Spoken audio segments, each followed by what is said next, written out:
So thank you everyone for being here. My name is Margaret Stern, and I'm the Programs and Communications Director for the Susitna River Coalition based up in Talkeetna, Alaska. Tim and Hillarie are here as part of our March Winter Speaker event. And our Winter Speaker Series is where we host folks from all over the watershed talking about their research or unique experiences or just things that they have experienced all over the Susitna watershed. So our Winter Speakers Series is made possible by the Susitna Community Council, the Talkeetna Community Council, and all of the generous individual donors that support our cause. I'm here today, and y'all are here to see Tim and Hillarie Gossett, who I've gotten to see a little bit when they are up in Talkeetna in the summertime. And it is always really fun to run into them and their family at the airport and hear about what they're doing and all the adventures that they have had all over Alaska. So I know that you are here to see them, but I'm going to introduce them a little bit. So Hillarie is a wife and a mother of two. She's an accomplished Alaskan adventurer, and her 10-year-old son races cross-country sleds, and her 5-year-old daughter, she says, does not know a world without Polaris in it. It has been her mission to show them the gift that is Alaska. And these days, due to her deaf brother and deaf sister's influence, she is an educational ASL interpreter. Hillarie sponsors children racing and creates opportunities for moms and dads to get back into racing themselves. She has a passion for promoting females in the outdoors. She grew up in the Matsu Valley and was once Alaska's Athlete of the Year. When she wasn't on the basketball court or on the track, she found solace in the backcountry, and her memories as a young girl are filled with adventures of rafting, gates of the Arctic, and hunting in the Japan Hills, and climbing in the Talkeetna and Alaska ranges. Now, having accomplished an all-female team on the Iron Dog, she is ready to move on to doing a husband and wife run. So Tim is the son of a bush pilot mother and a commercial fisherman father. He enjoys all things Alaskan. He flies for Talkeetna Air Taxi, transporting climbers and scenic passengers to the glaciers of Denali National Park. But Tim's favorite pastime in outdoor adventuring is with his family. They access Alaskan's backcountry in a number of different ways. Polaris snowmobiles are one of his family's favorites. So during the winter racing season, he can be found with his daughter marking trails for youth cross-country races and helping his son Grayson train on his Polaris 600 XCR. In 2023, Hillarie started the family down the Iron Dog path, and she became an Iron Dog veteran on an all-women's Iron Dog team, and Tim was their air support pilot. Pretty cool story. So in 2024, Tim was able to fulfill his own Iron Dog veteran dreams, and he finished 7th on a first-year all-rookie team. He was named Iron Dog's top rookie team and has since turned his sights on to new goals. So really excited that y'all are here. This is, again, totally out of my wheelhouse, so I'm going to learn something totally new and probably ask some very basic questions at the end. As y'all are presenting, I know folks on Facebook and on Zoom will have questions, and so we will get to those at the end, but feel free to type them in the chat as you have them. So I will pass the screen over to you, Tim and Hillarie, and thanks for taking a beautiful spring Tuesday night to present to us. Absolutely. See if I can do this seamlessly.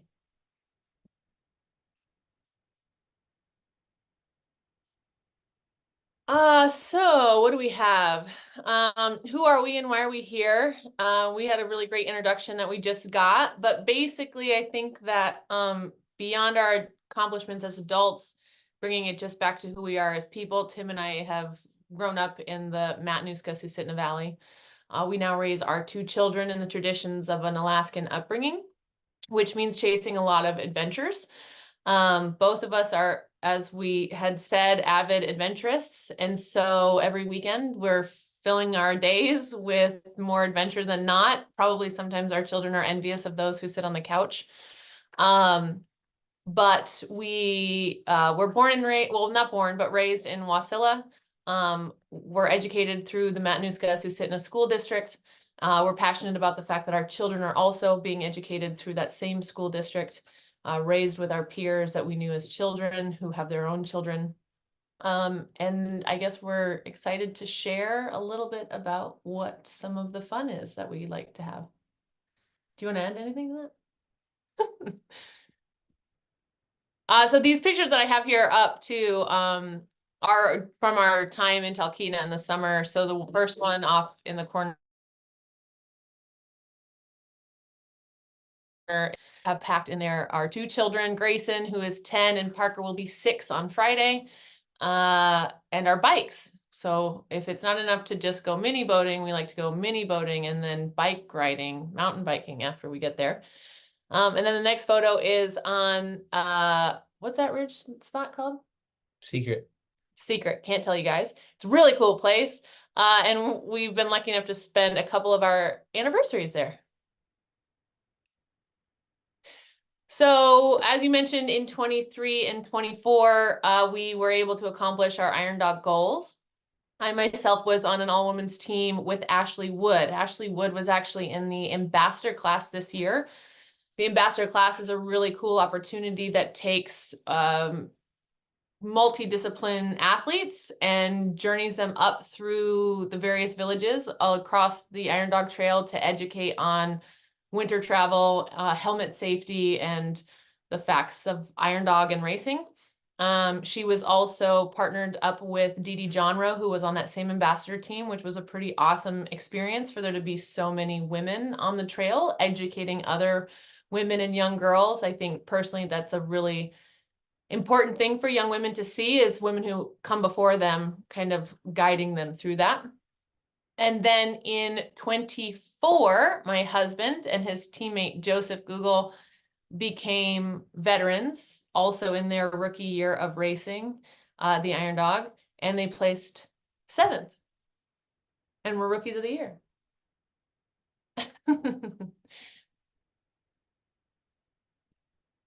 So this page is just a little bit of information about Iron Dog and what Iron Dog entails. I would be happy to share this with anybody who would like to see it, just to look back on it. But basically, in summary, Iron Dog covers more than 2,500 miles as it traverses Alaskan backcountry between February 17th and February 25th. The first day, teams can look at going from Big Lake to McGrath. The second day, generally, teams will go from McGrath to Unalakleet. Third day, Unalakleet to Kotzebue. Fourth day, Kotzebue to Nome. There's a wrench session where all of the breaks that might have occurred on your snow machine are able to be brought into a shop. And then you go on the clock to do any fixes. So you get a brief moment of time off the clock to kind of look over your sled without touching it and doing too much manipulation to it, to see what exactly you think you're going to need to fix. And then you go on the clock, and that time is added to your overall course time. Once teams are ready to go and the wrench day is done, day 6, they go from Nome to Galena. Day 7, Galena to McGrath. Day 8, McGrath to Whiskey Bravo. And day 9, Whiskey Bravo back home to Big Lake. What's the average mileage that we're looking at on a daily run? I mean, it varies greatly. I don't know. Those are big miles. Those are big miles. So Big Lake to McGrath is a really big day of riding. And McGrath to Unalakleet is a big day of river running. And outside of Caltag, it gets complicated with deep. With blowing the Iditarod. That was my experience. I had flown the Iditarod Trail for 10 or more seasons. And following the Iditarod is much more laid back. Like, you can go to bed and wake up the next morning and you haven't missed a whole lot. If you tune out of the Iron Dog for that period of time, overnight these days isn't detrimental, but you know, the teams are traveling so fast and those days are so big. It was intimidating for me this year. You look at the top of the screen, it says Big Lake to McGrath on day 1. That's 339 miles. That day is a big day. You're really hyped up at the start. You're really nervous. You have something to prove. And it's some of the roughest terrain. It's up the Susitna and Yentna watershed, up the historic Iditarod Trail through Rainy Pass. The Iditarod Trail goes through Rainy Pass and then Dalzell Gorge, while we on the Iron Dog make a left there, continue down Ptarmigan Pass to what's called Hell's Gate, down the South Fork of the Kuskokwim. And that's a treacherous stretch, going through the burn, no snow, lots of obstacles.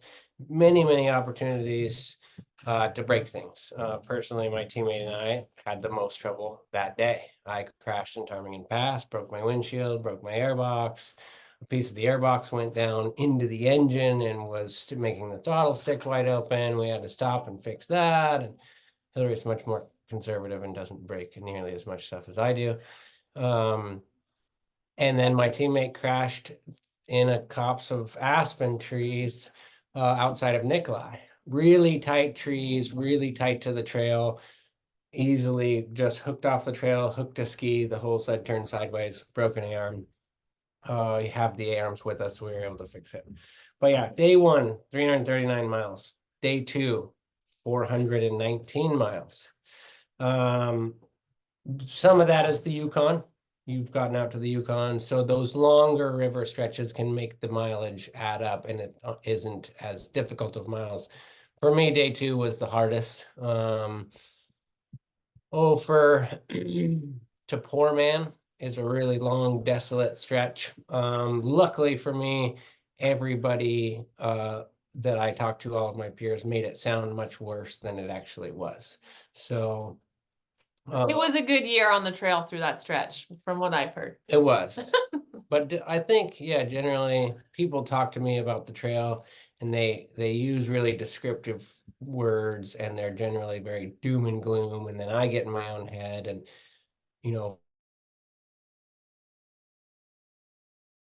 front of Whiskey, we're the second team to go up it during training, and we stayed overnight at Whiskey Bravo and just talked about the hill all night long. And by the next morning, Joseph and I left and we went up the hill, and I was probably 100 yards from the top when I realized I was even on the hill. And it was just the best part of my day. I came on the radio and I said, Joseph, that was the hill. We're through the hill. The big scary hill that was going to just end my life was behind us. So that happens time and time again, including your own description of things. Going northbound, for me, I didn't know all the individual obstacles. And when you get to them, you just make a split decision, look which way to go. It might be an open creek that you have to water skip across. It might be some, narrower creek that you have to jump across, something. And you just roll through it. It seems to be the term that we always use. Just roll right through it. It's fine. And then you start thinking about it on the way back. You're in Nome and you're going, what about 10 Mile Creek outside of Caltag? How's that going to be? Is it going to be healed up? Did all the ambassador class and the expedition class, did they open it up more? So you definitely get nervous. I do.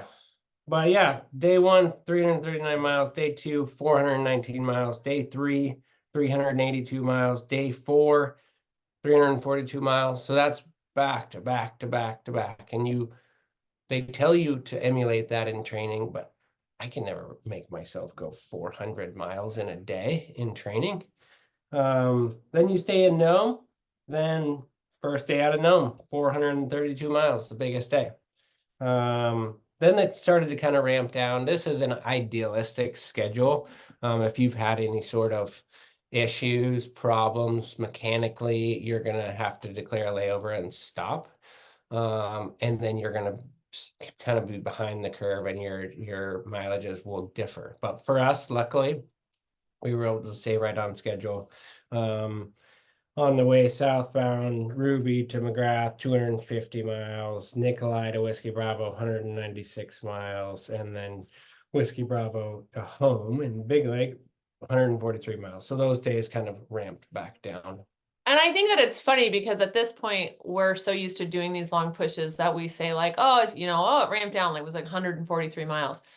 143 miles for most people is a really long day, especially when you think of doing that in a solid push without stopping to grab a sandwich and squint that, without stopping to take a bathroom break. Like you're just solid pushing through these big stretches. And then it compounds when you add on the fact that we're also doing these 400 plus mileage days.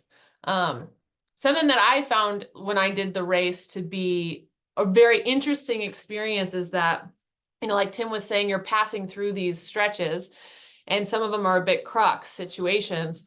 and you retain that information in your mind's eye so vividly that you're able to process that on your way southbound. Like you're remembering what 10 Mile Creek looked and felt like. You're then thinking about how how other riders ride, how they might affect a trail a certain way, what kind of lines they might be putting in, so that when you're coming southbound, you're processing all of that information while also processing all the information that's coming at you. And I think that that's a really addictive quality to what Iron Dog offers us as racers, is that absolute complete presence of mind. And then the ability for you to just build this like file folder of imagery that you're then trying to remember and process so that you're ready and prepared to basically race through these situations that, see people sinking their snow machines, see people completely blowing up their sleds. So that when you're approaching these situations, there isn't as much of that slow processing time that happens as you're encountering it. I also think that there was a bit of a difference, now having, when I came into the race, Ashley had done the race twice before me.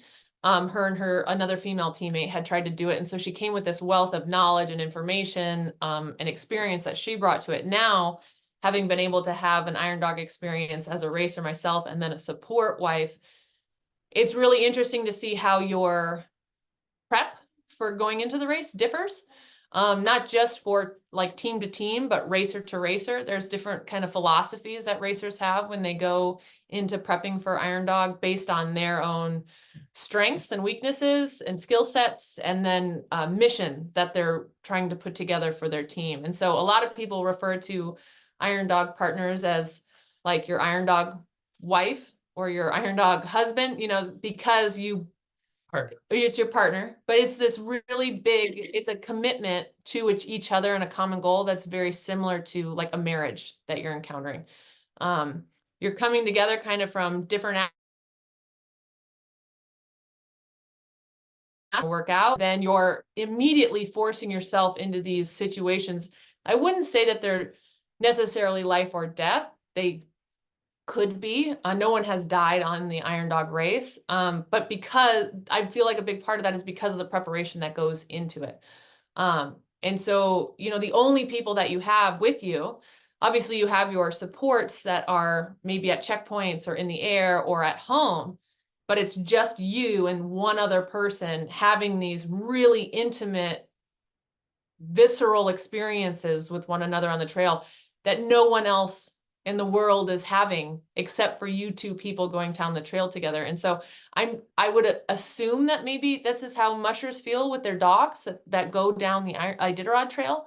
But it just builds this really interesting relationship and experience between two individuals as they're racing. All right, let's see what the next one says.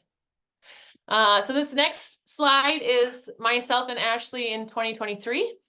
We became the second all-female team to finish Iron Dog, and the first all-female team to finish Iron Dog with the inclusion of the Red Dog Loop. And then there's a picture of us at the bottom. So the Red Dog Loop goes north from Koyuk to Buckland, and then Selawik, Kayana, Norvik, Kotzebue, back to Buckland, and then down. So where Iditarod just goes, it doesn't go ever north of Koyuk. Iron Dog has added an entire, I guess, eye bolt shape, but it's, north to Buckland and then a loop around sort of Kotzebue Sound and inland. And it's really, I've heard that it's really beautiful. For me, it was Bluebird when I did it. it was complete whiteout. It was a horrible ground storm. Luckily, it was warm.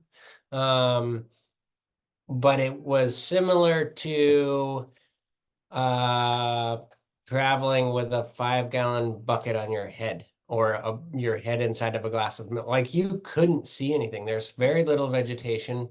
And I've luckily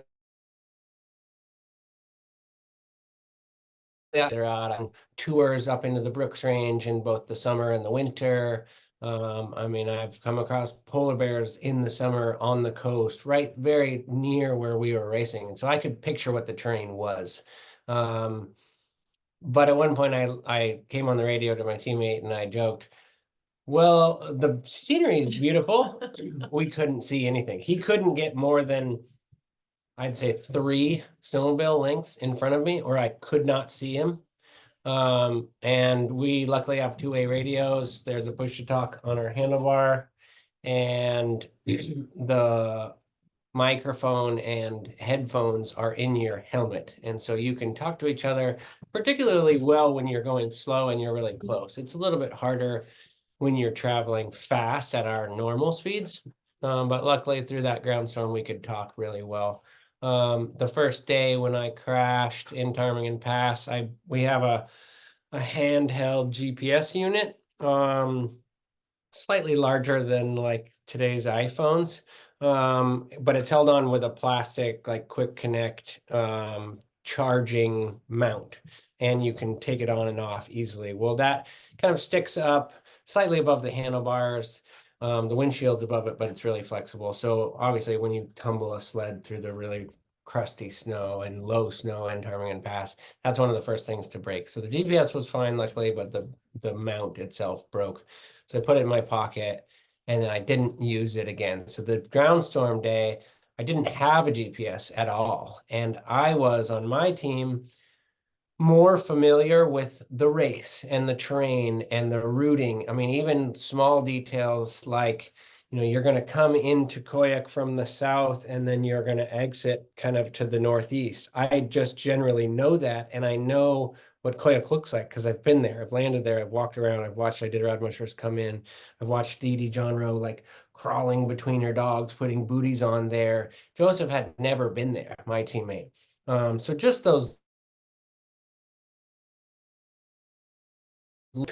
I was sort of the leader. In terms of riding skills, we're pretty evenly matched, and so we were able to switch off. But in terms of navigation, would say that I was the stronger teammate. So on this really crucial day, my teammate was in the lead because he had a GPS. So I would stick right to his bumper. I didn't even bother looking at anything else because there was nothing else to see. If I looked to the right, you would get vertigo. And there's really strong crosswinds. And so you think you're leaning into the wind. And so you get this illusion that you're turning while you're actually going straight. Actually, I think the way that Joseph followed the GPS, we kind of were doing these S turns, but that could have been me and vertigo. But at one point I came on the radio and said, what are we traveling on? Are we on a lake? Are we on the ocean? Is this the tundra? And we were in the middle of Selawik Lake. And he goes, we're in the middle of a lake. We're halfway across to Selawik. And I said, okay, cool. And we kept going. We were probably going about 40, which just sounds probably a bit reckless because we couldn't see anything. But you are in a race. You're wondering things like, are other people racing through this, or are people just surviving through this? Like, what's prudent to travel in this extreme whiteout and get there faster than others? Are others actually thinking that thought like I am? Are others scared and turning back? Is the race actually on hold? Because we haven't talked to anybody. We just come in, get gas, say hi to the checkers, wave to the camera, and then go. Nobody's told us anything. So actually, a few minutes after that, we hit, I think that Selawik Lake is affected by tides. And so it had this really big pressure ridge in the middle of it. And we launched up this pressure ridge, and it was a big wind drift there. And it was smooth, but unexpected and scary. Just on the other side of that, we both stopped. We were traveling kind of like you would imagine, maybe 2 planes in formation or fighter planes, just because I could look to the side and see him, but I wasn't directly behind him in case he did impact something. I wouldn't then cram into the back of him. So we're just offset. We both go up this pressure ridge and we come to the other side. And there were probably some expletives in there, but Joseph said something along the lines of like, this is the stupidest thing I've ever done. Or he said, this is the worst experience of my life, is what he said. He's really nervous and nerve-wracked and doesn't do that as much as maybe our family does. I thought it was awesome. I was hysterically laughing. And I said, really? This is actually pretty fun. So we took a layover in Selawik and come to find out, when we were in Unalakleet the night before, we were maybe an hour and 30 minutes behind Team 17, like an hour behind Team 41, maybe 30 minutes behind Team 34. By the end of the stormy day, we had passed all of them, which is unheard of, to make up an hour and 30 minutes. So we traveled through the storm really well. I guess I jumped into the stories of the Kotzebue Loop, or the Red Dog Loop, it's called. Red Dog Mine is a supporter of the Iron Dog, and so they've named it the Red Dog Loop. But it's snowmobile country, and they love racing, and so all the people are all the locals are really passionate. I mean, even it was blowing probably 45 and snowing really hard, and I signed like 15 kids' coats at the fuel pump in Kayana. Like they didn't care. The kids were just playing. I'm over here taking videos on my phone, like thinking I'm going to show all my family when I get home. Like, this was crazy. And these kids are just playing there. That's just home for them. So yeah, it was cool. Yeah, when Ashley and I did it, we came into Kayana and we had come in, our route was different. So we went to Kotzebue from Buckland, a different route. Clockwise. And so we came into Kayana during the day, and I was having issues with my snow machine coming in, my RPMs. I wasn't getting to an adequate rate, and I was giving debt codes, which are telling you, they're a warning that something's wrong with your snow machine. And so right before we come into Kayana, we're on this river stretch, and so we're able to hit high RPMs and go pretty quickly. And so I'm telling Ashley, because we have comms, like, hey, there's something wrong here. I think that we need to check out what's going on. And as soon as we pulled into Kayana, they had released the school. They just canceled school for the day so that the kids could come, specifically the girls, because the girls knew that there was going to be an all-female team on the trail. And so Ashley and I roll into the town to the pump, and we're kind of stressed out about what's going on with these snow machines. And we're just bombarded with this mass of young women with girl power signs, and Team 16 is their favorite team, and show the boys how to ride like a girl. And so then we're like oscillating between this like deep sense of like feminine connection with these younger women, because they don't see the Iditarod. They don't get to see these other female athletes pushing through and competing against men, growing up, trying to keep up or keeping up or beating their brothers. And to be able to kind of represent, like, you guys should keep doing that, keep testing yourselves, keep pushing. But then also having snow machine trouble was this just crazy whirlwind of different dimensions in how we were feeling. And Kayana even when I wrote Polaris to ask if I could be on their team again for a second year, it was Kayana, the Red Dog Loop, Selawik, Buckland, those communities. Just like, I was crying when Ashley and I came back southbound from Kotzebue, because as we went over the Buckland Hills, all of a sudden it had been this like really bad visibility day on our way north. So we had to use our GPS, and then southbound, it just broke. The weather broke, and we could see for miles. And it was just these beautiful rolling mountains through the pass, bluebird sky. And then we're taking with us this crazy experience and we're the only two women that have had this race experience together, meeting these young women.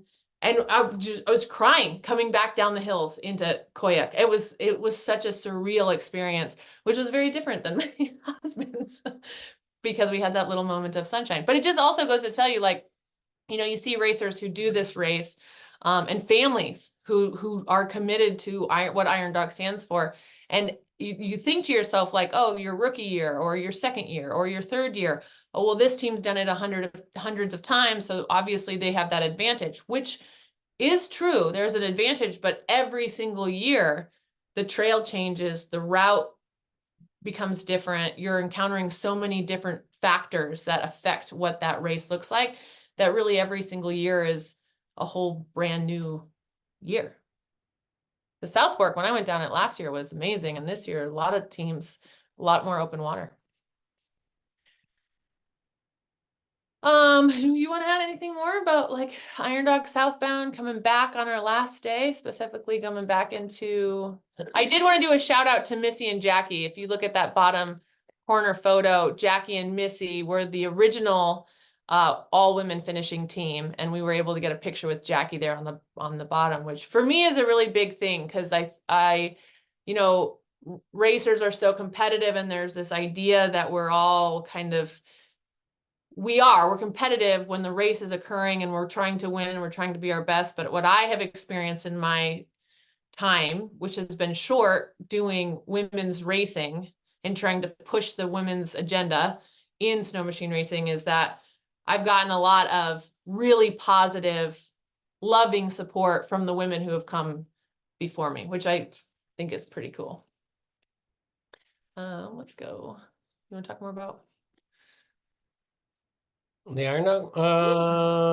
I feel like I would be remiss to not tell the story of our last day on the Kotzebue Loop, when after the day of the groundstorm, we realized that we really had an advantage on kind of the middle of the pack teams. The teams that are winning the top 5, they go quickly through everything. And so they were faster than us in the sunshine, faster than us in the storm, while the teams that were comparable to us in the sunshine fell off dramatically in the storm. So we realized we had an advantage in the storm. So we leave Kotzebue. We head south to Buckland. We had good reports, and I had a good trail. I had Hillary's GPS tracks. I found out mount Y50 cord. And so that day, the second day on the Kotzebue Loop, from Kotzebue to Nome, I had a GPS. And so here's me with something to prove, back out front and navigating for the team.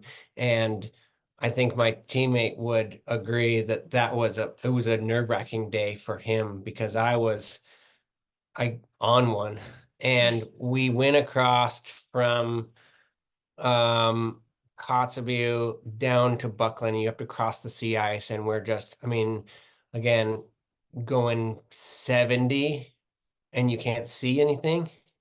And so you're just trusting these GPS tracks that somebody else before you, and my GPS tracks were from Hillarie from the year before, and they went through there on a Bluebird day. And so I just told myself, well, you know, they were able to go through here fast on a Bluebird day. Like, I should be able to go through here. There's no crazy obstacles, hopefully. And we left Kotzebue. Kotzebue is a hold. And so normally in layovers, if you pull in at 9 at night and you say, I'm taking a 12-hour layover, you leave at 9 a.m. the next day. A team behind you, you know, they may be in front of you in the race. You know, it just depends on when you come into a checkpoint. Everything is on the clock. But in Kotzebue, they stop and they rearrange everybody, and they're going to release the leader at 10 a.m. And then for the top 5, it's their actual intervals. So if the second place team is 15 minutes back, they're going to leave at, 10:15. And if the other team is 3 minutes from that, then they're going to leave at 10:18. And so on and so forth, not to exceed bigger intervals. So, if they have a 4-hour lead, they're not going to release them on a 4-hour intervals. But the back of the pack teams or the mid pack teams, they're releasing us on like 5-minute intervals. So I might have an hour lead over the person that's leaving behind me, but they're going to be 5 minutes back, which is a little bit nerve-wracking for us, because, now maybe I'm better in the storm and they can see me and they're going to follow me. And so we ended up pushing ahead. We made up 10 minutes on the team in front of us, and we caught them by the next checkpoint. And we passed them outside that checkpoint, and now I knew that we were quite a bit faster than them, and so I'm wanting to push through this storm to try to take advantage of that advantage that we had. But they followed us, so they just stuck right to us. It's something that some teams can do and some teams can't. It doesn't. It definitely requires a bit of skill. I'm not that great at following right in the snow dust, just looking at it like a bobbing head in front of me. But team 3, super cool guys, friends of ours, we passed them, and then they stuck right to us. And whatever I could do, I could not shake team 3. So your only hope is when you come into a checkpoint, you're pulling up to like the village fuel pump. There's typically one. You usually So you need oil when you pull into a checkpoint. So the first leader of the team pulls up, starts fueling. 30 feet back, the B team member opens their side panel, pours in oil. Then you pull forward, and the leader oils while the second person fuels. Then you go. Well, now team 3, the team that's following us, has to do that as well. So we are given an opportunity to create some distance and now maybe get out of their sight and then continue on. So we're racing to the pumps. We're going across the hills from Buckland to Koyuk, and we're racing to Koyuk to get to the pumps. And these are 75 mile, 85 miles in between checkpoints on snowmobiles, which is sometimes a couple of hours. So you have to go to the bathroom. And so previously in the race, Joseph and I are just kind of getting used to it. At one point, one of us would stop and go to the bathroom while the other one didn't have to, and the other one would like take some pictures, which is really silly. And so we realized this as we got more into race mode, as this is a typical rookie story, I guess. But we kind of talked about it. We're like, all right, no more solo peeing. Like you got to stop. And if I have to go pee, I don't care if you don't have to, you go pee and empty your bladder. And then we just need to get on the same schedule. And so we're leaving, we're trying to race team 3 right behind us. And Joseph comes on the radio and says, I have to go pee. And we're going really fast. And so you can't hear. What? I have to go pee. I don't care. We're not stopping. And it kind of became this whole thing where he kept coming on and saying like, no, I really have to pee. And you're screaming. I'm like, I don't care. I am not stopping. And come to find out, we all had to go pee really bad. I just wasn't stopping. And so Joseph finally stops. He's like, I'm stopping. You can keep going if you want. I'm like a half mile ahead by now in the next clearing, across a creek. And I turn and I look, and he had stopped, and all 3 of them stopped. And the other 2 guys, they stopped too. And they were like, oh my gosh, later they told us, thank God you finally stopped, Joseph. My eyes were turning yellow. And so they are all 3 peeing, and they're looking at each other, and I'm like half mile ahead, and I'm looking back at them, and we all get done, and then take back off again. And they were, it's sort of it's not breaking the rules and it's not unsportsmanlike, but it's kind of a gray area to follow somebody like that and really to kind of stick to the back of them. And so they knew they weren't going to like pass us when they were going pee, but I was just going. So we get there, we fuel, we leave. And then after that, it was bluebird and sunny, and we were out on the sea ice going a million miles an hour, and our advantage was gone. And team 3 stayed like an hour ahead of us the whole rest of the race, and they finished in 6th while we finished in 7th. But it was a funny day as a team. We really kind of got into race mode. I did. Joseph was, I think, a little bit traumatized by like, hey, I have to go pee. I'm not going to pee my pants to win. And I was like, I don't care, I'm going. But that's probably my last story for the Red Dog Loop. It was super great. You get to know, like I said, the second half, Nome southbound for me, we really got into a great routine. We knew what we had to do. We knew every single checkpoint leg, and we were, a much more well-oiled machine from from Nome southbound. We knew what was coming. We knew what to expect. And we had one crash. Joseph crashed once. I got stuck a couple of times near Caltech where it's really deep, super deep snow right off the trail. But yeah, we had a pretty darn clean run. There was one rookie team, team 33 from Kotzebue. I think one of the members is from Kotzebue, one of the members is maybe from Norvik. But they were really fast. Arguably a little bit too fast because they kept crashing. So they were the fastest rookies all the way to Nome. They were putting in some really fast times, and you're competing as rookies for these contingency prizes. And so they won, I don't know, maybe at least $7,000. Well, 7 plus 4 in Whiskey Bravo, like over $10,000 in different prizes, gold and cash, for being the fastest rookies. And so then we were just kind of consistently reeling them in after Nome.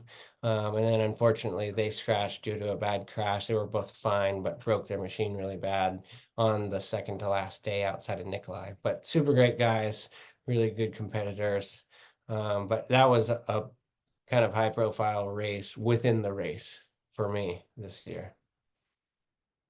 Well, and I think that another thing that's important to add is, like, as we start going southbound, there's this idea that you're traveling down trail that you've already seen before. And so it's like, oh, well, I know this stump at this spot, and I know that there's going to be, but there's so much that occurs throughout the race, and with temperatures and weather, and then also locals that are using the trail. You know, we're accessing this massive race through local routes. And so there's just a lot of traffic that occurs or doesn't occur on the trail on your way southbound. So sometimes you're encountering a very different trail southbound than you were northbound. I think for myself too, coming back into the Matanuska Susitna Valley, you get this like sense of, I don't know, like it's like coming back from space. Like we were just out, you know, in space, and then you start to see these familiar things again. You start to be more familiar with the trail, and more specifically the people on the trail.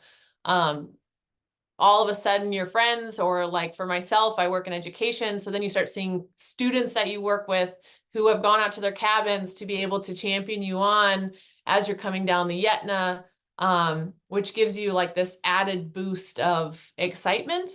And my experience with Ashley, you know, we're two, like, you couldn't probably pick more different women. We represent very different versions of what womanhood looks like. And when the two of us were on the trail together, we synced up at just this remarkable capacity. And so when you have something to where, you know, just like he's saying, even just within the teams, they're having to pee at the same time. Like we were just so synced up and with one another on the trail that when you then come back into the flood of people. And for Ashley and I, you know, I would say that during our race, we were also one of the more high profile teams because we were an all female team. Nobody got a photo because we were just bombarded by so many people when we came back across the finish line, which is a bit bittersweet. It's cool to say that you had that experience, but also, you know, the two of us are like, oh my gosh, we spent 8 days just glued to each other's hip, and then we didn't get a photo with just the two of us at the finish. So, yeah, I think that kind of wraps up our Iron Dog stuff. We do have some photos of our travels with our kids throughout their life and journey in the Matanuska Susitna Valley. These are up at the Susitna Drainage and Headwaters. Some are when they were very little, and others are as they've gotten older. So you can just kind of see that for us, all of these access ways and keeping areas pristine. And I think that for Tim and I also, like, a bit more inaccessible is important for us, because we like the bragging rights of saying that we can get to these places that other people can't. And then just here are some more photos of ourselves with our children. Is that the last page? I think so. Yeah, I guess one more thing that I would touch on, linking the Susitna watershed to Iron Dog. it seems like we have thousands and thousands of miles, no exaggeration, running up and down on the Susitna, Yentna, Squintna rivers. For some reason, I love going downstream. I don't know if it's like a horse going back to the barn, but like going up the river is always really nerve-wracking. It could also be the formation of the drifts based on prevailing winds. Oftentimes, you'll go down a trail and you'll go one direction and it'll be, sharper drifts, but you're going really high speeds, and so you can't really tell that in the moment. It's not immediately obvious to you in the moment. But day one of Iron Dog goes briefly downstream on the Susitna from Big Lake, and then up the Yentna, and then up eventually on the Squintna. And day one is terrible. You're so nervous and you're really scared. At least I was. And you're right on day one. Like you have everything to lose at that point. Everybody tells you, don't crash on Big Lake. Don't crash on the Big Lake trails. Don't crash on the river. And for us, like that's our home stretch. We go up and down to Squintna, a couple times a week. I mean, we're going all the time. So the Susitna watershed was terrible on the first day. On the last day, it was amazing. Coming, over the pass, Rainy Pass, Puntilla Lake, Ptarmigan Pass, Puntilla Lake, Whiskey Bravo, jumping on the Squintna River. We had that team 17 was, I think, 15 minutes. At one point, we left Nome like 19 minutes ahead of them. Then they reeled us in at one point to like 7 minutes, and then it kind of like accordion back and forth. And the last day we left 15 minutes in front of them. And they did tell us like, well, this is your home turf. There's no way we're going to catch you now. And that was the truth. Like we cruised down the river. Once we left Squintna, I knew like they again released us at 5-minute intervals from the hold. And so I knew that if they caught us, they've made up 5 minutes on us. But we have a 15-minute lead. And so they would have to catch us and then extend 10 minutes in front of us in order to pass us in the standings. And so we're coming down the Yentna. Joseph had crashed at Golovin. And it speaks to Joseph's really durability. Like he's able to break something on a snowmobile and then just power through. So he broke his windshield. And so in the checkpoint, it would look normal. But when we'd start going, it was cracked down the middle. And so it would just fold in half and come back, which makes you really cold. And it also is this extreme force when you're going so fast. It's hard to hold on.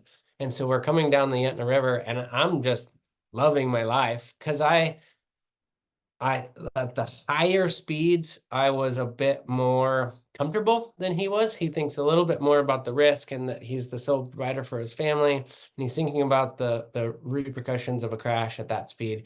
I just generally am going. So I'm cruising down the river and I kept looking back and he was quite a ways back. And so I would key up the mic and say like, hey, are you okay? And he would say, I'm like, what? And I see you kind of slow down, you get your head below the windshield, you're like, what? And that by then he's like, caught me. He says, I'm okay. I'm just really cold. Go, go, go, go, go, go, go. And I just kind of stopped and looked at him and I was like, the Dorns are like 15 minutes behind us and they haven't caught us. I mean, we're good. We're just cruising to a finish. And then he kind of like looked at me and nodded. And then we just kept, you're going insane speeds that the normal person would be terrified to go. Well, for us, it's really comfortable, but you're coming back down the river and you're waving at everyone at their cabins. There's just hordes of people out on fat tire bikes. We have fat tire bike friends that just completed the ITI 1000. There's cross-country skiers out, there's dog mushers out. Like I said, I grew up following the Iditarod way before the Iron Dog. And I used to say things like, I would for sure do the Iditarod before I would do the Iron Dog. Which I said is crazy. And I'm like, well, I'm doing Iron Dog. So have at the dogs. It is definitely crazy because I didn't know enough about Iron Dog. I thought it was scarier. The Iditarod's way scarier than the Iron Dog. They're like super tough. We go super fast. big long distances. It sounds cool, but then we get to McGrath and we eat prime rib, quite literally. We eat prime rib and then go to sleep for 12 hours and wake up the next day and start our swim machines and go again. There's no massaging dog feet. There's no putting pills in your mouth to prevent ulcers and like, feeding them to your dogs and sleeping with your dogs and sleeping outside. And yeah, dog mushers and fat tire bikers are way tougher than snowmobilers. I would possibly like to do the Iditarod one day. That's a big commitment. We'll see. I think too, like another part that just like being able to have done this race and competed in this race and met, tire biker friends, we have walker friends, we have ski friends, we have snow machine friends, we have dog sled friends, we have all these people, we have parents with children who hunt the rivers. And so through this training process where every 2 days you're out and up and down the Susitna, the Yetna, the Skwentna, you're meeting all of these really profound individuals who, even if our discipline is slightly different, we love being out there in the elements and we want to have this kind of, very real experience, raw experience that I don't think a lot of people are having. As the opportunity isn't as available as freely. And so I think that we're also very privileged that we have such amazing community and we have such amazing opportunity to get out and for me too, my kids can meet these people. I love that we can travel down the trail and my children can run into somebody who's biking the trail. And then they have that thought like, why would somebody have a bicycle out here in a snowstorm past the Skwentna Roadhouse? It's like, absolutely have those conversations, think those things, talk to those people, camp. What does that really mean? We went down, we took our son who's 10 to pull some snow machines out of the South Fork. And we rode our sleds out there. And so our kids got to see like, oh my goodness, this is what goes into if something goes not according to plan. And just our children being able to have that real of an experience in 2024, for me, makes my heart really full. Yeah, we went back out on the trail after the race and rode out to Roan with two 10-year-olds, a 12-year-old, my Iron Dog partner, Hillary, and her dad, who it was his 68th birthday when we left. So pretty good range, 10 to 68. And yeah, we went out, there was two teams that, or half of two teams, so two snowmobiles that sank on a water skipping section just above Roan in the South Fork of the Kuskokwim, sank their snowmobiles in the river. Luckily, snowmobiles have a sealed oil and fuel system, so not much leaks out. They're generally able to just sink and then you pull them out immediately and you can just get the water out of the cylinders, dry off the spark plugs and get them running. Unfortunately, as some of you probably know, in silty rivers, there's silt in the water. Anywhere the water goes, silt goes. So those motors, after they stayed in the water for a while and they were full of sand. So I actually flew over with TAT, Danielle and I flew over in the helicopter, pulled one out. I got a dry suit on, jumped in the water, chainsawed the snowmobile out of the ice, which was awesome. If any of you guys in Talkeetna know Danielle, any opportunity that you have to go with Danielle in a helicopter and do some cool adventure like that, it was a fun day. We pulled one out, helied it back over to a strip on where the Iron Dog checkpoint is, and then we left the next day on our snowmobile party and went back out and winched the other one out of the water.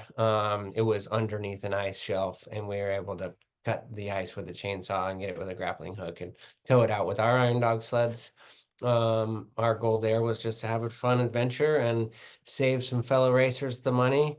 And yeah, we accomplished all our goals in the race and after the race. So far, still going strong. There's a few more goals to check off the list related to snow machines. I did want to take a brief moment to thank some have a lot of experience doing hunting and snow machining and backcountry and parents, and we do children's races. We put on tons of kids races, and all of those kids races travel through big lake trails. They travel up and down the Yetna, the Susitna. And so some names, if I may throw out, that I'm really thankful for that have supported us as a couple of people who kind of jumped into the deep end in this whole actual competitive racing scene is first and foremost is Polaris. Being able to be a part of the Polaris race team has been just a phenomenal opportunity. They've welcomed us with open arms, and the Polaris race team is a truly remarkable team of individuals who are into and bringing up new racers, supporting the team across the board, wanting to make sure that not only the racers are sharing the information that they need to share with each other, but then also so that that information can get out to them on their machines for the general public, so that the general public is having a better experience using a Polaris snow machine. There are some families that I think are really important to our experience who I wouldn't mind naming. The Barbers have been really wonderful. It's started with a similar like mom dad type racer mentality, and they have raised these phenomenal children up through the ranks. Hydrate Alaska has been really good for our physical abilities. So Hydrate Alaska does a bunch of hydration dependent on how it is that you would like to receive your hydration for vitamins. And we have a tendency to do that before and after races. They've supported teams in Nome, they support Iron Dog, and just overall wellness. Mike Morgan has been a really big help for us. Chris Old has been an amazing help for us. In my race, Ashley Wood was a wealth of knowledge to be able to help me understand what it's like to be a female on a snow machine and how to manhandle your snow machine as a woman. Squintin Roadhouse. Who am I missing? There's a lot. Bobby Minnie, the Minnie family. And so, when I say like it's been amazing being able to have this opportunity to work with people with similar passions and drive, those are some people who, when we said we wanted to go out and do these ambitious goals, gave us proper warning, but fully embraced us and said, yep, you guys can do these types of things. You need to get out there. Nick Olstad is another one. Tyler Ackelstad is another one. They're not Team Polaris, but they're amazing individuals, fathers, racers, and community members. And so I'm really, really thankful for all of them. Yeah, it's a good list. It's a good list. That sounds like a very good community out there of support. Yeah. I do have a couple questions if I can dive into some, and then if anybody else has questions, please enter them into the chat. It's been, again, this is totally out of my wheelhouse. I've never, how fast are you guys going? Because I mean, to make those distances in a day, what's like a normal average speed? Did it pause? Are you done? Oh. Average speed is posted based on like your course time and how long it took you to go that distance. And so an average speed of the fastest team is like, I want to say it's in the 60s. Okay. But if you can, and if it's smooth, you're going as fast as you possibly can go, which generally, like my fastest GPS ping was like 90 miles per hour. Wow. You are seeing somewhere higher than that on your speedometer because of track spin and loose snow. But yeah, on fast snow during spring races, you're going around 100. But generally in the bumps and everything, yeah, 30, 40. I bet my average speed was probably in the 40s Okay. the whole race. And then what's the most common thing that's breaking? Like, is there a common snow machine injury that's occurring out there that most people are prepared with the proper equiment? It depends too on like year. Well, you wouldn't know. Right. You can't. I didn't break anything. Hillarie did a miraculous Iron Dog and didn't break one single thing. Suspension parts. We're women. It's the rear suspension that breaks a lot. It's just getting pounded, and men are heavier. We're riding harder. We're hitting bumps really hard. Front suspension, shocks, and A-arms. Skis get really worn out. Carbides get really worn out. But yeah, the snowmobiles are really, really tough now. And surprisingly enough, Joseph and I had a couple of mishaps with crashes. But other than that, we had one spring break. Besides that, that was it. We had more issues with like Torch and Springs, I will say, even you and I in our riding last year than this year, but they changed the design a bit this year. But you put so many miles on in training to find out what's going to break and then hopefully compensate for that on your race sled, or even you can change parts in known. So like we changed our belts because we were worried that, you know, the belt wasn't going to make it 2,500 miles. Some people change torsion springs. Yeah, Hillarie, I think, put on 8,000 miles, which, Whoa. fun fact, is the distance of one side of the earth to the other side of the earth if you drill the hole in the middle. So there's a lot of miles in training, and 2,500 is the race. So the Yeah. rest of What are with your the training fun. runs like? Like how, what does that look like? It also differs depending on the team. It depends on the team, and it depends on what you're stacked against. It depends on what, you know, it all just, there's so much that depends. For myself coming into it, I had done a lot of riding with my husband. I'm a more conservative rider. I really like the athletic technical portions of trail. I'm not a massive fan of high speed flat. I think that racers who are going at just able to hold it to the bar at a high speed, there's a different, like he was saying, there's just something that's broken in the mind that allows you to push, because you don't have, at that type of speed, you don't have the opportunity to make a correction if something goes absolutely wrong, like you encounter something you weren't expecting. So I don't have that same level of willingness to risk. But I do really like bad light, bad weather, horrible terrain. Like the more technical and bumpy and athletic the terrain is, for me, I prefer those opportunities. And I think too, in my mind is, you know, like he was saying, like, oh, you can't see anything. Is everyone wondering this? Is everyone like having these thoughts? Is everyone else having a hard time seeing? And I just went and did Mayor's Cup, and the visibility was horrible. It was wet, sticky snow, and you're literally driving down the river, which you cannot see. You can't see any definition in anything. And you're trying to go as fast as you can, knowing that everyone's on the race course at the same time, pros, semi-pros, women's, juniors, and then a whole range, or juniors actually go before us. And so you're riding and you're scraping your goggles, like ride, scrape, ride, scrape. And every time your hand leaves your handles bars to scrape your goggles, you're taking a risk to do that. And so you're going down the river like, am I the only person who's doing this? And then next thing I know, a person in pro class comes up next to me, and they're literally like, swipe, swipe. Sounds I'm like like, a dance move. all doing the same thing out here today. So this is just what it looks like. But for me, going into Iron Dog, mileage was massive. I was coming in physically less than the male competitors. Wrench wise, knowledge base less than the male competitors. And so it was really, for me, a major point in trying to put myself in as many miles, in as many conditions, in as many situations as possible, so that the fear element of being there was gone. And instead, I was able to think about things more logically. I also started training for Iron Dog my year that I ran in May.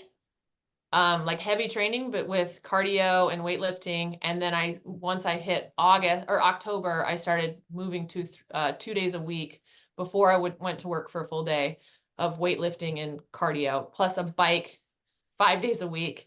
And then I rode my sled 2 days a week. So by the time I got off, and then I lost 20 pounds in the race. So for me, the training, creating myself into something that I'm not normally on an everyday basis was a massive part of it. I think you guys ended up, I feel like for the men, there's more shop time. There's more like, I can push a snow machine. I can do certain things to a snow machine. I'm more willing for a snow machine to break, where I was more on the side of, I'm going to get my snow machine so it's set up, and I'm going to take care of my snow machine, and then I'm going to condition my body, which I'm used to doing because I was an athlete growing up.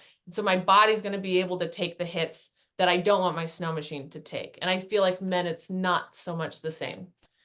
They're willing to break things. And then they're going to. Oh, sorry. I was gonna say that goes into another question where someone on Zoom, Tom, is asking what is your nutrition like on those really long days? Like, what are you eating? Are you eating? Yeah, it's surprising to hydrate the night before. So you're drinking electrolytes and you have vitamin packs that your lovely wife packs for you, muscle recovery drinks, and everybody is drinking. Like there's cases and cases of water sent out to each checkpoint, and all the racers are drinking a ton at night. They don't drink as much in the morning and it's not as much during the day because you don't want to have to stop and pee a million times. But you eat a really big breakfast. And then you have, like, I went to Active Souls, the running store in Wasilla, and previously I had ordered stuff online and got all these goo packs, and I was listening to podcasts of ultra marathon runners and figuring out what people eat. But stuff that really packs a punch that you can eat quite quickly in a matter of seconds. So squeeze packs with caffeine in them. And we would train with those and figure out what our body liked the most. On my team, my teammate is, for lack of a better term, he's pre-diabetic, and so he really has to watch what he eats, like really high in protein, low in carbohydrates, low in sugars. And so I can pretty much eat anything, and I feel like I have a healthy amount of fat reserves, and so my body was burning that stuff. Hillarie said she lost 15 pounds during the race. I lost 15 pounds before, but nothing during the race. But you just eat a really big, nice, healthy breakfast. The checkpoints are awesome and feed you really well. And then generally you don't eat all day. You'll do a 7 or 8 hour day, and you're just eating goo packs, moose sticks, cheese, and then sometimes you'll take a quick layover. We took a layover in Unalakleet, and that was more of a mind game layover. Nobody wanted to break the fresh trail, so all the pro teams were hanging out in the store, in the back room of the store in Unalakleet. A local who was friends with Ryan Sodasani, one of the racers, brought this giant Cool Whip tub of salmon dip. So we were all just mowing salmon dip. Somebody brought peanut butter and jelly sandwiches, so you're eating peanut butter and jelly sandwiches. Stuff that obviously in an event like that, your body craves those like really nutrient rich, foods. Salmon dip was amazing. Peanut butter and jelly is always a great staple. I think too, like, again, it's different depending on what the team is looking like and what their mission is. Like Ashley and I, our mission was like finish, period, finish. We weren't, trying to get our hopes up about anything. We weren't trying to come up with any ideas about what something could look like. Like we went in with a very, very specific plan. I wasn't willing for us to not finish. And so we stuck to that plan pretty rigidly. And so for Tim and the other guys who are, mid to front of the pack, they're pushing these 400-mile days in 6 hours. Well, Ashley and I did the push from Galena to McGrath in 12 hours. It took us 12 hours in the back of the pack, going through the worst version of the trail that anyone had seen on a southbound. And it took us 12 hours to get there. So for us, having food in our packs was like incredibly important. We had to have some type of, for myself, it's some type of a cheese to help so that I can break down the protein, and then some form of like a fruit leather. And then you just have to make sure that none of it freezes. And we'd keep it in our handlebar bag. So you just unzip, and then because you're not stopping to eat, you're just popping these things in as you're going down the trail, and knowing that you're going to get to a point of complete emotional, mental, and physical exhaustion. I think too, for me, because I knew that we were going to be doing these long stretches and it was going to be physically hard to keep up, I started managing what my food intake was to match what the race was going to look like before the race. So I was eating a breakfast, I was limiting my coffee intake, and then I would go a full day of work without eating. So I was basically fasting for a full day and then only eating when I got home for dinner at night, and then repeating that process I'm also a person who's prone to, they're called hemiplegic migraines, and they present as a stroke. So migraines were not an option in the race. And I knew that sleep deprivation was going to be an issue. So I started limiting my hours of sleep before I got on the trail so that my body was able to, it just already was in the, it knew how to do that. Hillarie was also Alaska's Athlete of the Year and had like full ride scholarships to college. Not me. More like a wing it the day of kind of person. So she is much better at her planning and preparation. It's interesting to hear the methodologies for getting to the same, getting to the same end. But there's another question online that I think segues into something else y'all had mentioned was, would you two race together in the Iron Dog or on different teams in the same year? Yeah, so our plan next year is to race together on the same team. I don't finding Iron Dog stats is sometimes difficult. There's one person who seems to be kind of an authority. She used to be the CEO or the executive director of the Iron Dog. Her name's Harriet Hamilton Finnerty. So we've reached out to her just to ask the statistics, but from what I can gather, there might have been one other husband-wife team that went and finished prior to so a significantly shorter trail. And they finished like I think essentially finished. I couldn't tell you what year it was or who they were. But beyond that, I don't think nobody's ever done the Kotzebue Loop or the Red Dog Loop. There have been male-female teams that have done it, just not husband and wife. Have they finished? I think so. Well, you know the stats of it, but I don't. Yeah, it's not something that's been commonly done. That's safe to say. So the joke is, oh, you're gonna put your marriage to the test, which is funny to joke about, but really we adventure together a lot. We know each other really well. It'll be a little bit different experience for me and also I think for Hillarie. It sounded like Hillarie and Ashley, got stuck a bit and were nervous to get stuck because they didn't have the one person pulling on a ski, the other person riding the sled. They didn't really have the strength a lot of times to easily, like no sweat, get it out. Whereas like Joseph and I, like one of us is strong enough to give a ski pole and the other person just rides on it and gets it out. So I think it'll be different. It'll be interesting. It'll be cool to get a top 10 together. Yeah, it'll give us something to work towards. We'll spend more time together. It'll be interesting I don't know to if that's find out. possible. We spend an awful lot of time together, but in a new vein. She has to learn how to go a little faster and work on things a little bit more. I will have to learn To reel it in, my friend. Reel it in a little bit. You don't have a Joseph there to like fix all my stuff. Fix all the things that you break. And so Joseph is a good mechanic. We're gonna like compromise it. But realistically too, like if you look at the personalities and the tendencies of the teammates, her teammate was similar to me. Yeah. My teammate is actually similar to her. And so I think that we probably will be good teammates. The checkpoint experience and sleeping at night will be much more enjoyable, I think. We'll see. For me. She doesn't really snore, but well, I think that'll be exciting to hear about, and please keep us posted on what year you decide to do that together, and I'll be curious to hear about training. Next year. Awesome. Great. Awesome. Well, we'll have to get an update from you next year. Just to close out and bring it back to the Susitna, I feel like we could ask questions for a really long time.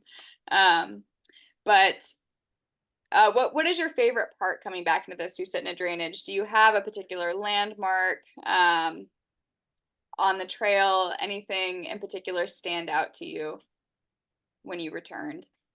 Honestly, I think it's kind of the headwaters of the drainage for me. Like right around Puntilla Lake, Shirley Lake, like coming over that hill as you're coming southbound, and then you're looking out over the Susitna River and you can see the Yentna River in the distance. You're kind of looking at the headwaters, and a lot of times you come across Puntilla Lake. For me, you're in the mountains. I love the mountains. You're in these gorgeous pine trees. It feels like the trail. The snow is crunchy. You can smell the wood smoke, and then you're looking out at the whole drainage. It's probably my favorite spot. I think probably these days my favorite landmark is Scary Tree, because it's a space that I know now with both my children. My daughter just competed in her first Scary Tree race, that ourselves and other families in the valley have started doing. Scary Tree ACCR has Scary Tree Torque race and Iron Pup races that we do, and so that's just like a safe spot. When I come back, I know I'm almost home. When I come back, I know that I'm going to I'm going through things that I do with my children. And then I think also the headwaters of the Susitna, because I grew up going up there to hunt bears. And so I got my very first brown bear, grizzly bear up there. So with my dad. And so that's another area that for me kind of represents my own childhood and like coming into adulthood. And so I think those are my two. Yeah, I guess I was just thinking about the Iron Dog Trail. But even Yeah, like we're there's a on lot. the Susitna all summer. Like The Tim Susitna, the gets off of the Tokasitna, plane the and Root. he hits the Susitna. Like we go mini boating and we do mini boating with the children, and there's just like campfires and naked children running all over in the sand. And that, like, that's, I mean, we like, yeah, we joke. We're like, man, we're like, I get my kids on the sandbars on the Susitna. We strip all our clothes off. We're playing in the mud. We're just being these like Feral human beings together, camping and getting dirty and getting like, yeah, it's just salty. I think that in the summer, that's my big takeaway. I'm always collecting rocks. I fall in love with rocks all around the river, and we'll end up like telling like, oh, we have to take this rock. This rock has a specific thing that's going on, and then we put it in the boat. Next thing you know, the boat's all the way down because I'm collecting all these. We have all this rock landscaping around our house in Wasilla that we've collected each individual rock from different drainages all around the state, but a lot of them from the Matanuska and Susitna. I mean, our whole fireplace hearth I built, it's filled with rocks that we collected individually out of the Matanuska and the Knik, and well, there's a lot of sand in the Knik, but there's some cool spots of rocks, but yeah. It's hard to name one. Yeah, it's a awesome spot. Lots to do out there. Do y'all have anything that you'd want to toss out before we kind of close out? I think that if anybody has, we're both on Facebook, and if people have additional questions, whether it's Iron Dog or travel or adventure, we want to continue to model what the people who've come before us have modeled. And so they've been open books, and we also are happy to do that for people who are interested, whether it's getting into whatever your vice might be, that's getting out there. And then especially too, like I'm pretty into solo adventures. I really like putting myself out in spaces by myself or as a solo parent with kids. So if there's parents out there too that are just wondering like, what's it like to spend a night on the Pika with your kids in a tent? Like, give me a call. Let's talk about it. Because if we don't teach our children the importance of this land that we have such access to, it's going to go away. Something's going to happen to the land. And so I'm pretty passionate about making sure that our youth also understands how lucky and rare this opportunity is that they've just been birthed into.